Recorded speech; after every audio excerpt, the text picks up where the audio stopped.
no matter what proof you bring of his moral defects, they will simply ignore those. I'm going to go here to section P75.2 to show you what Islam says about that. And so again, once again, I'm in the reliance of the traveler.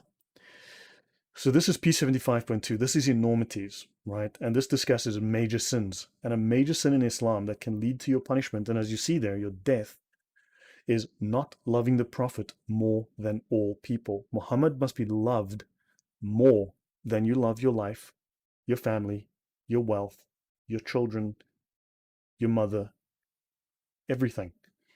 P75.2, the Prophet said, none of you believes until I am more beloved to him than his wife, child, self, and all people. When they say self, that's code for your life. You must be willing to give your life for Islam. Jihad. Kirmani says, love of the Prophet means the will to obey him and not disobey him, this being one of the obligations of Islam. You need to have unquestioning belief in Muhammad. This is called taqlid, unquestioning belief. It's a doctrine. I have spoken about that before. We can cover that another day. But understand, now, if you read further into Islam, you will discover that effectively they've taken the words of Jesus, I'm the way, the truth, and the life, and no one comes to the Father but through me. They've taken that and they've applied that to Muhammad, because remember, the Shahada includes Muhammad and Allah does not accept your belief, your faith, your Islam, unless you also believe in Muhammad. So Allah will ignore you. Allah does not listen to you. Allah does not see you until you also accept Muhammad. So there is no way. The only way, there's the only way to Allah is through Muhammad. Understand his importance here. He is perfect.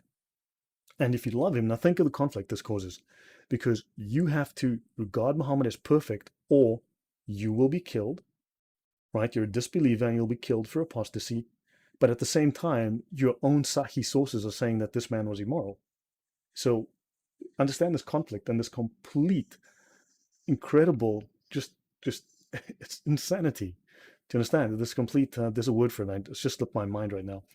But yeah, it's cognitive dissonance, right? So the Muslim who insults Muhammad is killed. There being no disagreement concerning that. And this is the view of the four Imams, all four schools of fiqh. Remember, the other four schools of fiqh in Sunni Islam are all illegal. Only these four schools are legally allowed. The others today are tolerated, but they are not accepted, right? And also other than them. So not only just the four Imams, but there's a multiplicity of schools and major scholars that believe the same. They must be killed. Now they speak of, in several hadith, the hadith of the blind man who killed a woman when he heard her insulting the Prophet. So now they come to the hadith and they speak of the hadith. Now this, the Sharia and the fiqh, right, give context to the Sunnah, they give context to the Quran, they give context to the hadith.